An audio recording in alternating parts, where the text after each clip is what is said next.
One person out. One person out. One person. Massage. Massage.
I'm here, ma.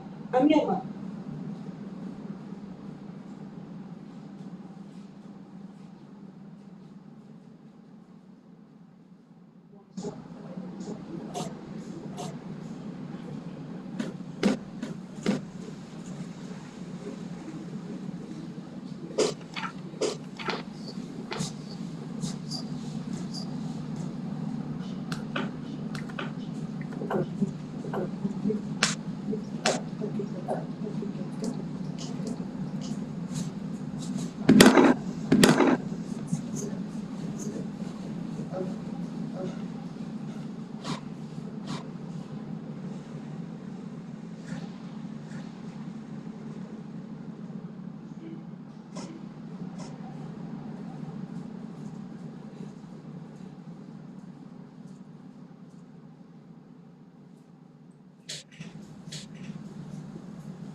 They still come. They still come.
See, she's talking.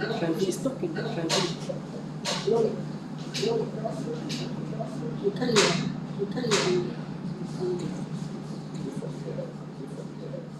She's muted. She's muted. She's muted.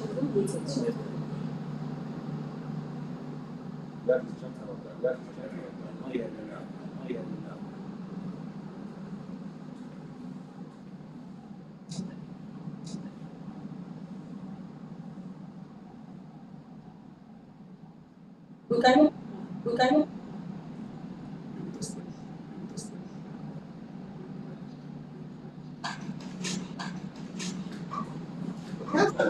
Yes, ma'am. Yes, ma'am. Can you hear me? Can you hear me?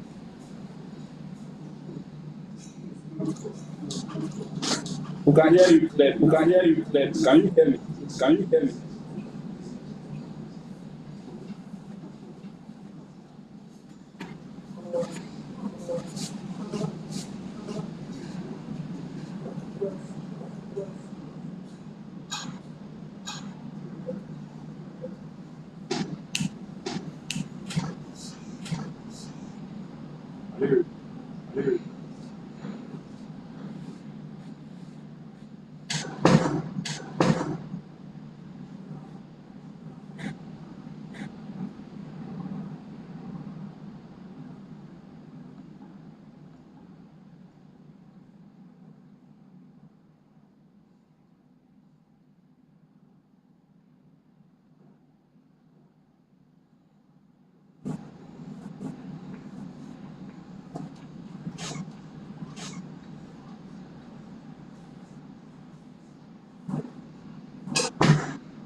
We lost her.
Thank you, Victoria. Thank you, viewers online, our customers.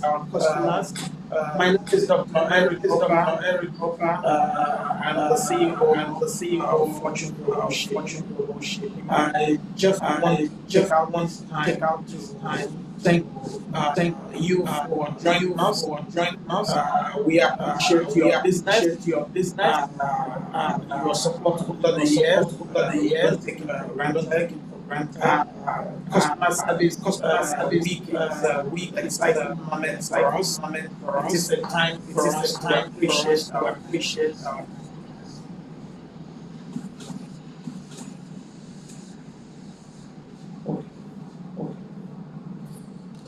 Okay, can you hear me now?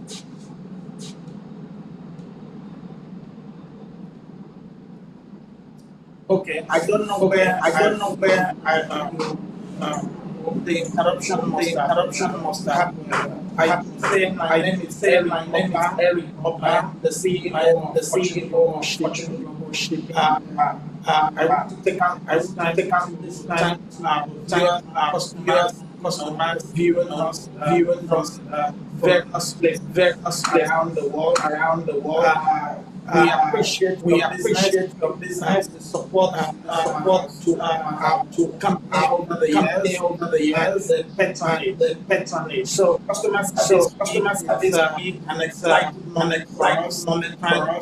Time say to our customers, and also get feedback from many of our customers. So enjoy section. We will be interacting on various topics, especially the challenges of the BO, retaining with the Nigerian Customs.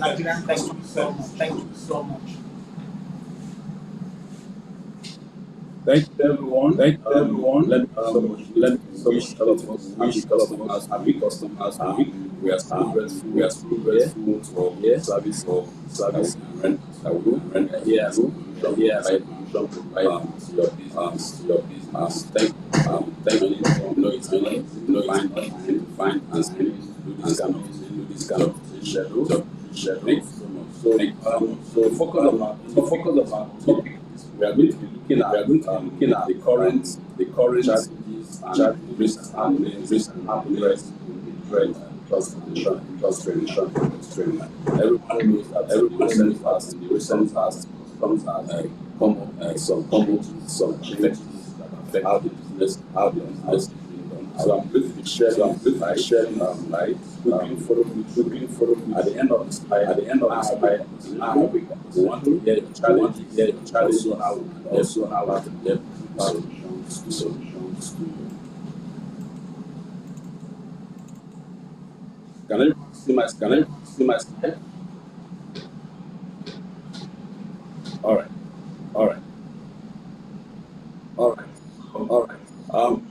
In recent past, customs have come changed. So these changes, kind of innovation forward as streamline to make it more, and also to be able to make this portrait.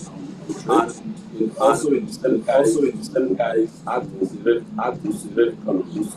But in the process of doing this, a lot of challenges and issues are here and there, and also mitigated as. So we have Customs Service Act 2020. Understand innovations that coming up and something that written in the act, back to so moving forward.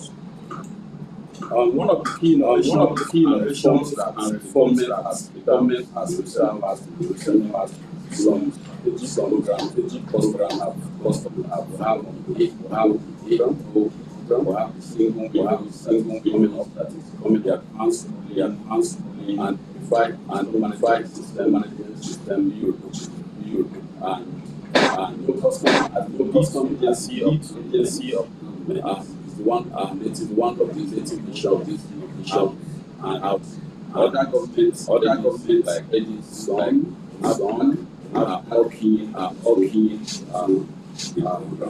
so you would ask why now come on, why would you come on now that all right.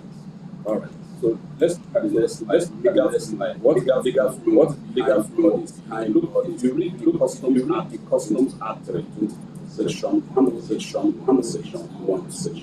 and it's got customs by way ease of doing, and also format really drive. So the AU they are consulting on for 24 and other section that all mandates to roll out innovation able to enhance facilitation across logistics. So we are looking at the other how they can be a long benefit in the long business. The AU authorized economic operators is what is light yields program. This help such that from that get home your trade life source your fine. So you can see we have the link and click on the link see how you can able to partake. So right security for the car, security for conveying the premise personnel, trading partners, but everybody agents So in the nutshell, where you have 8,001, 8,001, 2,020. If you have all these sides together in your company for age, and one beautiful thing about AEO program is if you are certified that you use will not be used not be public. So once you pay custom duty, the state automatic change, which means that you bring in your Africa consignment. So AEO program, people that five in our state that have been application, their volume of trade has increased from shipping and terminal charges. So if you're able to meet the requirements, then the government will certify you to be a beneficiary of the program. You know that when the program was launched, there were pilotees that have been selected, and those ones have been awarded certification, and then they opened it for the general public to partake in it, which I know that some of you have done and submitted. They are still reviewing it. By the end of this year, they will be able to send. So by January of next year, the government will be able to roll out certification for companies to enjoy the benefit of AEO.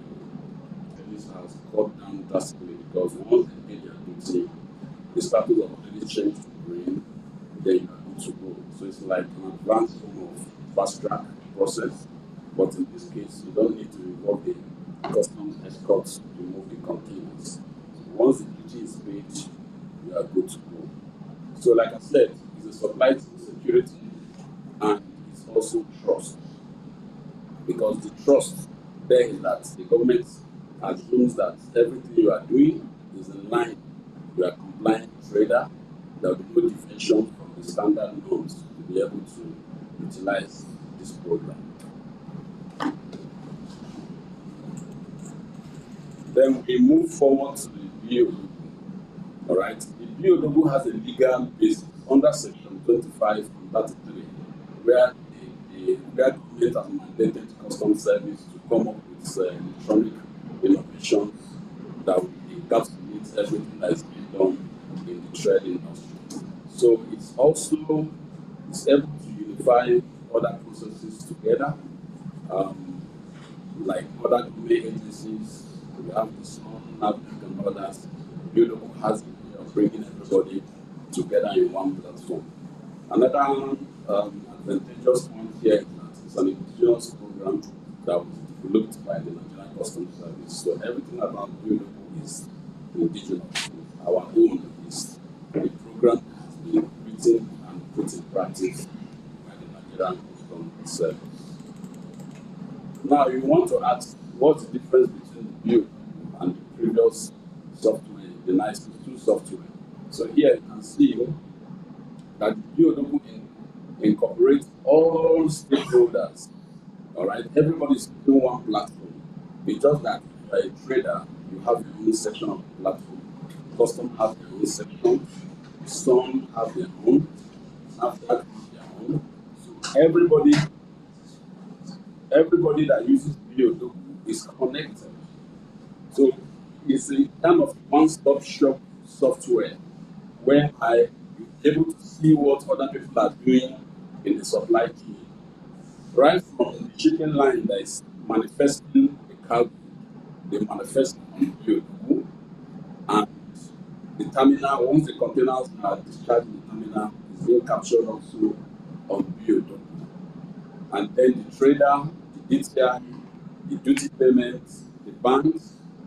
Previously under NICE, once you submit your Form M and other documents for bank, the bank will go through those documents, validate, and send to customs. So under the BOW regime, you have to look at those documents yourself and upload to customs. The bank will only confirm the monetary aspect of the form and then submit to customs validation, and then customs pick it up, issue the PAN, and then send back to the importer. The importer now link the part to the customs agent that will do the clearance. So you can see it has a firm handshake across all the stakeholders in the supply chain industry. So build broadens the entire horizon. By the time the software is fully functional, 100%, you will see the benefits of build. But now that it is still in the teething stages, we are having challenges here and there, and this is creating some challenges and delays in the industry. So breaking this further down, who does what under here? So the importer ensures that his PIN number is registered under ProMax. Once your PIN number and your email address is registered on ProMax, then you go to the build platform and do the registration. Once registration is being done, you have your login link details, and then you are able to log in to the trader side of the build platform, where you'll be able to process your shipping documentation. So, like we here, we can always act on your behalf, to open the form ends on your behalf and process the shipping documents on your behalf, and then submit also to customs. Then the bank will validate. Once the bank validates, it's sent to customs, and then customs will issue the ban. And then once the key is paid, the system selects the officer's net, will process and release the job, and assign whether it is red physical or whether it is a scanning. And when inspection is done and then the shipment is released, you are good to go. Now let's look at the challenges we have with that view. The current challenges everybody seems to face for now is quite numerous, depending on what you are doing. All right. The most common aspect of them all is system downtime. There is no network. Like I said, can you hear me?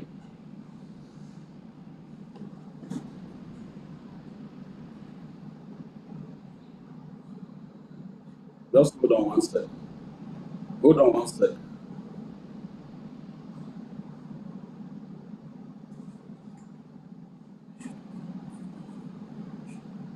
Hello, can you hear me now?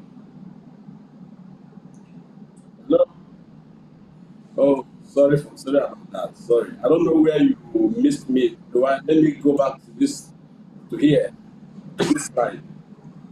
Like here, I was saying that we're making a comparison between the NICE 2 previous system and the build system, and you can see the thinking behind bringing out this system, because the government wants to see everything happening at the same time, and it wants to bring all stakeholders together at the same time. So it's a platform that enables them to do so without segmenting this, without this organization having their own system, this organization having their own system. They want to bring, in fact, it's like a precursor to what the federal government thinks towards the single window platform. So the video is for customs, all right? Customs as lead government agencies must work with other stakeholders like SOM, NAVCAG, NESRA, Land Quarantine. They all come together for trade, all right? So the POW is the platform that unites all the sister agencies of government together with customs, so that trade can be facilitated and cleared within the shortest possible time. Nigeria still have this challenge of having shipments in at the port for a very long while, and the plan is to cut down those time. At least within 48 hours, you should have your shipments out of the port. And I know the government has the true intention of working towards that, to make that a reality, so that once shipment arrive at the port, the complications that we experience now will be reduced, so that importers and their agents can be able to process shipments on time and do the delivery. Then we looked at who does what in the new system: the shipping lines and terminals, customs, the banks, clearing agencies, and the headquarters. Everybody comes together in a unified handshake to ensure that the shipments leave the port on time. Then we are talking about the challenges. Under this, you will notice that quite a lot of challenges coming up with the build because because it's learning process. They are learning the software, and as days go by, they are still adding to the software because they add page by page, features by feature. So it's a gradual process. They started with the test phase in HTML, and then from there expanded to Apapa, to Tinkham, and then all over the country. And you notice in the last few months, the commission nice. So you find it difficult to do anything nice. But if you still have anything that was done in nice that is not yet completed, what comes simply to carry it over to the BOD. For example, for people that have opened tier temporary importation under NICES that is still ongoing, all you need to do is just take the declarations to customs and repopulate it in BOD because NICES is gradually being decommissioned. So system downtime is always a constant feature because the system is always being upgraded, new features are being added every time, and some of the sister agencies like Sun and NAVDAC, these ones sometimes they don't have a direct link to build. They have to keep trying. Maybe some cab number have not been uploaded to build. They will keep trying, and until it goes. Sometimes the builder can ask you for certifications that you're not supposed to produce. And if you keep trying and trying, sometimes it goes through. Sometimes you need to go and get those certifications.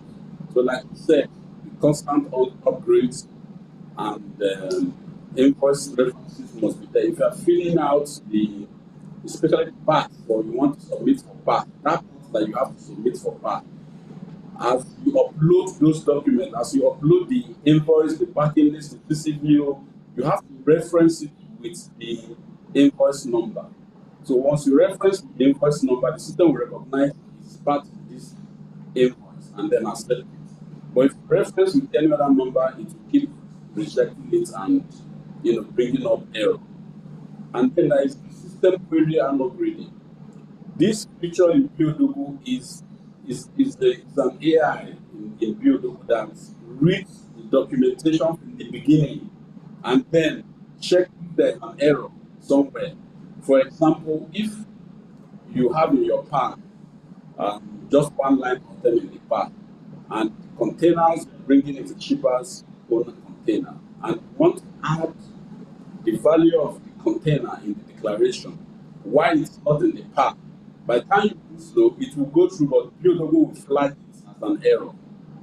So in the long run, you definitely have to go back to amending that thing for them to remove and correct the price of the container in the pack.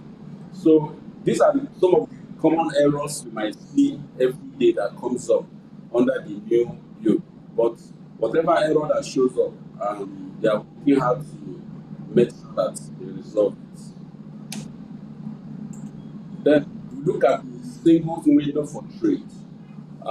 This is an initiative of government under the Ministry of Trade to bring everybody together. All right, all the agencies of government that has to do with trade is coming together under one umbrella. Just like what BioDogo is doing today, with everybody that has to do with clearance, with every stakeholder in the supply chain. So the single windows for trade is coming up. They are putting the package together by next year. It's going to come up live. So we want to be prepared. We want to be aware so that the time the program kicks off, it will be a challenge. Yesterday there was a stakeholders forum to sensitize people about the single windows for trade in VI, and we learned that the program will kick off first quarter next year. So it's going to be just one website. You drop in, for example, if you are processing an EUC certificate, all right, instead of going to Office of the National Security Advisor to go and submit the document, all you do do is upload it on a single Windows platform.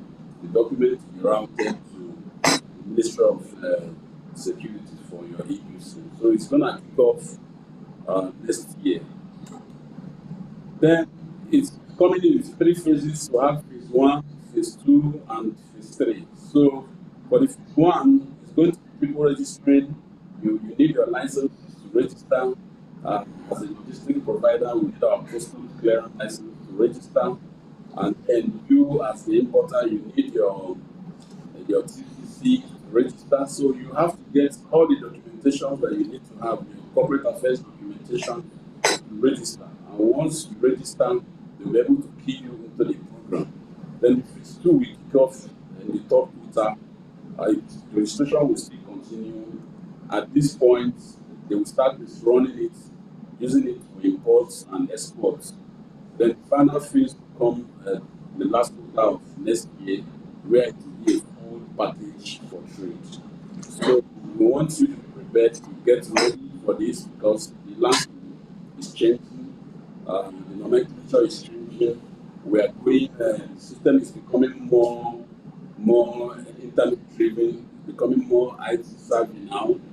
In fact, the vision is getting to the point where you can run clearing businesses, importation businesses by just from your office without really stepping out. And we really pray and hope that we get back to it so that we can sanitize the industry. Thank you so much for your time. We really appreciate everyone for being here with us today. We don't take this lightly, nor do we take it for granted. Thank you so very much.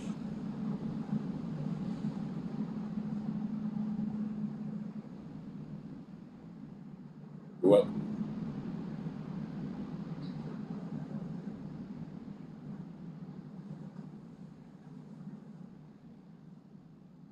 Yes, we'll share the slide at the end of the listing to them. Okay.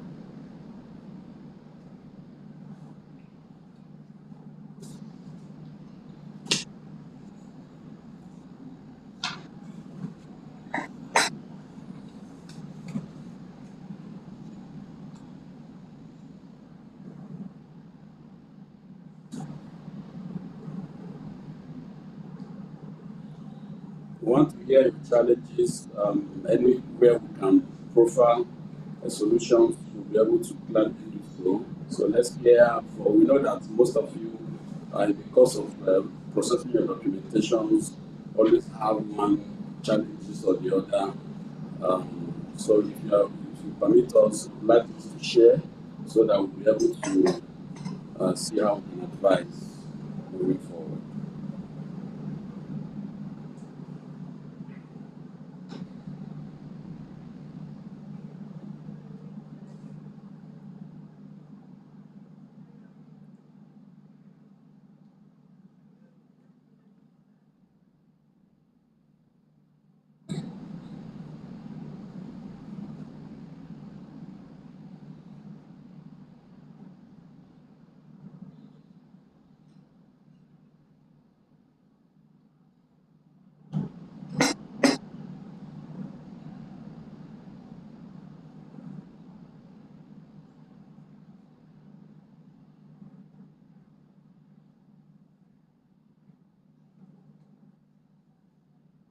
Yes, we are.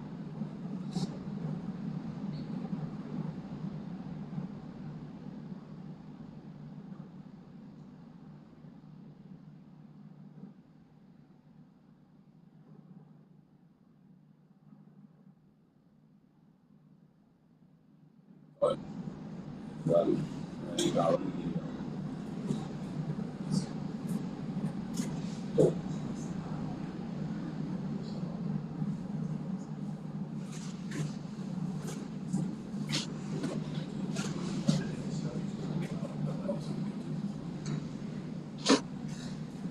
good morning.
All right. Thank you.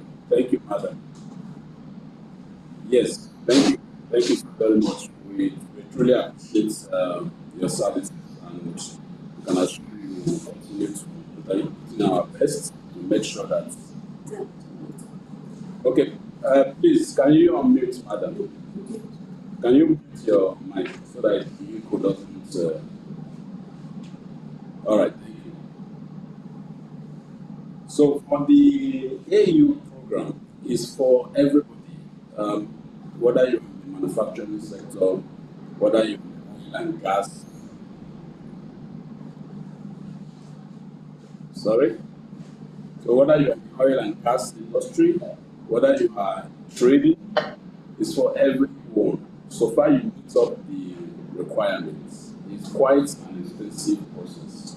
It's quite, when I say an expensive process, this is an expensive process.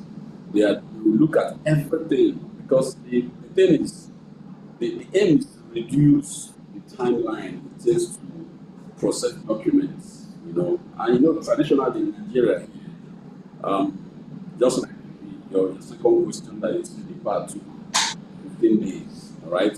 The company knew that there is a challenge. They knew that the time it takes to process shipping documentation shouldn't be.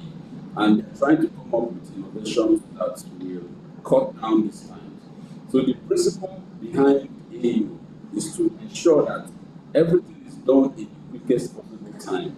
That is why they eliminated the process of inspection inside the port. So once your part, even the part is fast tracked under AU, once you are an AU beneficiary, you submit document for PAR, it shouldn't take up to 24 hours for you to get that because they tested it and it was actually true. The people that got it, the pilotees that was awarded AU, none of the PAR took up to 12 hours for them to be processed. And PAR were processed, duty were paid, and the status automatically changed to green, which means the system is already released automatically. So no need of inspection, no need of assigning examination officer. You just go to CPT, print out the inspection act, print your exits, and you are good to go. So the AEA scheme is something that is commendable for all of us, all the importers that streamline their process to be able to key into this, and then you see the difference. Then for the second question, the POW that you talked about, your PAR, it's good for you to start your processing even before the vessel, arrives. Once the Form L is approved and the vessel sails, if it's coming from China to Nigeria, transit days is between 30 to 35 days. So within that 30 to 35 days, you're supposed to have gotten your Form M approved and then wait for the vessel to come. So it could be a system issue. Like I said, the POW poses a lot of challenges. So by the time you upload your document and the bank validates, they're supposed to pick it up, do the risk assessments, and then issue the PAR. So it's a system, it's a network. If they don't have network, they won't be able to work, and they won't tell you there is no network. It's a network because I know from experience, we just did one PAR yesterday. I submitted it by 11 and I got it before 1 o'clock. So if the network is up and running, once you submit, they look at the risk assessment. After the risk assessment, they approve it, and then they issue the PAR. It shouldn't take long to do these things because once the documentation is complete, just like you said previously, you send to the bank and the bank gets moved. The bank is supposed to have sent you a message through the same POW platform to let you know that you should have loaded the documents yourself. But like I said, if the bank send a message to you, you won't be able to see it because that side of POW has not been activated. So it's like you are speaking to somebody in the bank, maybe through your account officer, you are calling the guys on trade processing in the bank. They will let you know that, okay, yes, this is what you're supposed to do. But they will send you a message, but you can't read it because POW has not yet fine-tuned that aspect of the process. So I hope I'm able to answer some of your questions. Thank you. Some messages we are receiving online. I'll take one of the questions that have popped up regarding Fortune Global application of AEO license. Can you hear me?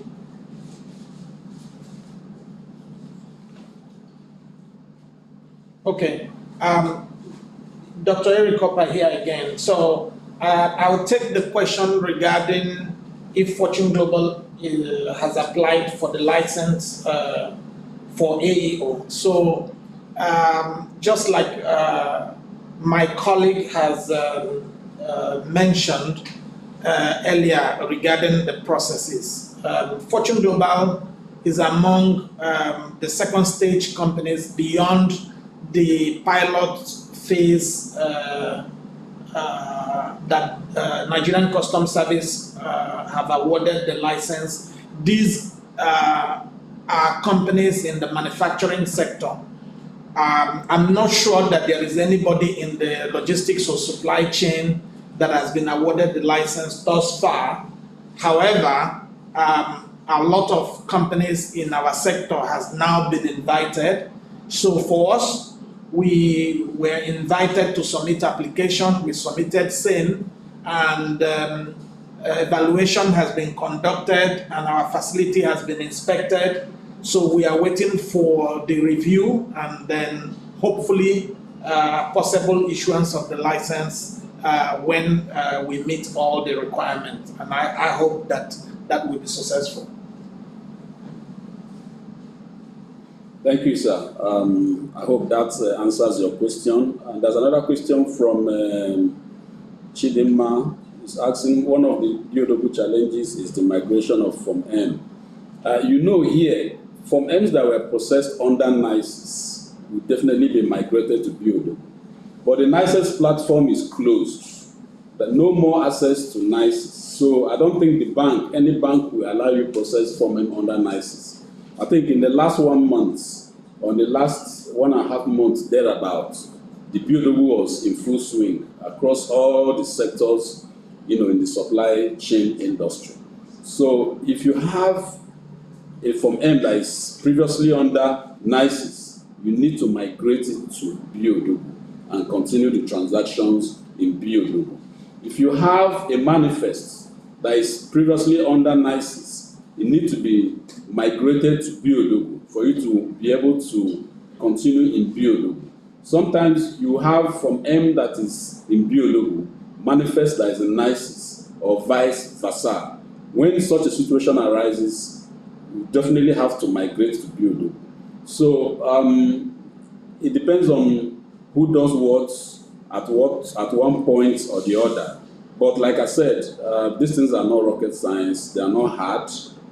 If you have such a problem, please send it across to us. We'll be able to assist you to migrate without anybody asking you to drop anything. Thank you.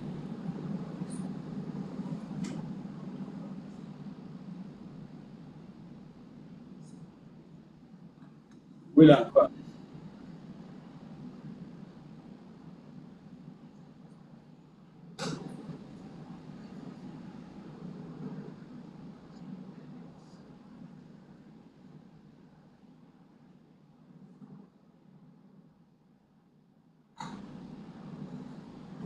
Okay. Okay, let me clear that. The AEO program is in twofold. One is supply chain security, all right? One is compliance. You are the importer, all right? You are the one paying duty to government. So when you are applying for BOW, it's going to be under the AEO security, which is a supply chain security. While we as a logistic provider apply under the compliance side of AEO. So the greater benefit of AEO for now goes to the importer who pays government customs duty. So it is that duty that is the magic word there. Because once you pay your duty, BAM, automatically it moves it from wherever it is to green. That is what is called in technicalities of clearances. We have green, we have red, we have yellow, we have orange, we have purple. So green means express release, express movements, no hold back. You just pick your shipment and you leave. So we will advise all of us, for everyone here, to apply for this AEO. If you have not done so, if you have done so, very well. By January, I think they will roll out the second batches of people that have been awarded the certification. And I know, William, that you have applied, and I know that also you will also get it. Like I said, if you already have ISO 2015, 2001, if you have ISO 28000 and 28100, if you have ISO 45100, all this will enable you, it will make it easier for you to be able to put the documents together and submit for AEO. So if your company have all these tools already at your kitty, then getting AEO is a very easy thing. It's just for you to do the self-questionnaires that will come up and then submit the documents. They will verify it. They will do verification from the office. And they will also come to your place to verify, to look at your environment, and then they will certify you have the certification. Does that answer your question, Williams? Another question said, the question is AEO, the list of documents required is endless. Please, can you help highlight the important document needed to complete this registration? That is why it's trust. It's called trust. Second name of AEO is trust. You know that trust is gained, not given. So for the government to really allow you to take shipment that was not examined, from the port to your facility, means that they trust you. And those documentations is part of the trust building process. You have to put those documents together. We did it. It's not an easy thing, but if in the process of you doing so, if there's any difficulties, let us know. We will assist. That's why we are here for you. We will definitely assist you. How you put those documents together and be able to submit in real time. I hope we've done justice to this question. Is there any other one that we have not looked at? There is one on the screen. Okay. Good morning. My question 2 is around the application of the Form N. What imports required Form N before customs can clear the shipment? I have been led to believe I do not require Form N for importation of used vehicles from China. Okay. Yes, for used vehicles, whether you are bringing in from China or from any part of the world, you do not require Form N to clear used vehicles. Used vehicles have what's called valuation, ex-factory prices. So government customs have benchmark for certain years. Okay, from certain year, like they have a benchmark rate for 2020, 2021 up to the current year. If it is a brand new vehicle, you require Form M and PA. All right, and let's say 2025 model, definitely you require Form M and PA. But 2015 model, 2016, 2017, we just simply go to government will value it based on their standard benchmark for those years of vehicle, depending on the kind of vehicle it is, and then you'll be able to process your duty and that. Do we have any other question?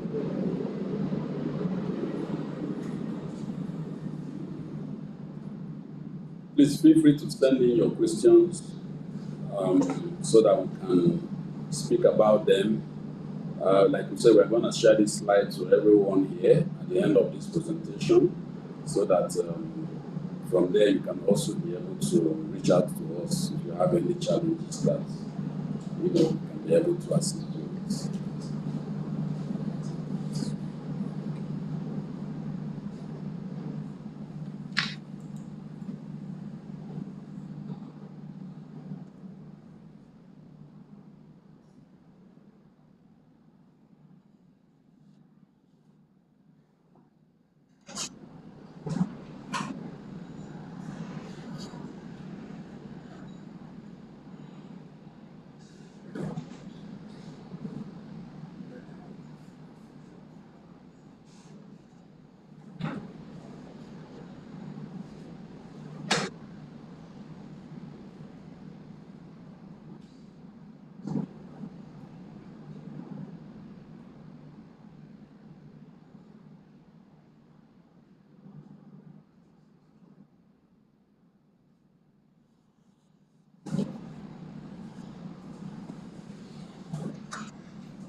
Yeah, thank you so much, and we really appreciate the feedback you provided. Thank you for that very much.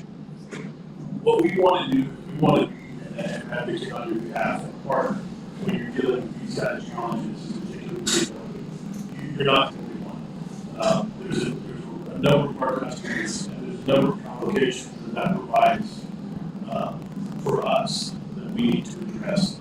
So I think in addition to sharing that burden with you, what we also want to do is we want to talk about how we're going about trying to address the situation that everyone is doing. We're working very closely with various regulatory agencies that we're parties to try and lobby for a better understanding of the problem and the challenges it presents. It's very encouraging for us to hear that you're seeing that that's starting to resolve and get better. We see that on our end as well, so we appreciate your confirmation of that perspective. Looking ahead, part of the reason that we're involved in these upcoming processes, and we're having this meeting, and we're communicating our expectations, is so that you're better prepared, right? We want to ensure that we're giving you as much information as possible as soon as we're able to on what these changes are going to do coming forward. We were very involved in the meetings with the regulatory agencies to try and plan and try and look for ways that we can make these changes as painless as possible. And seamless.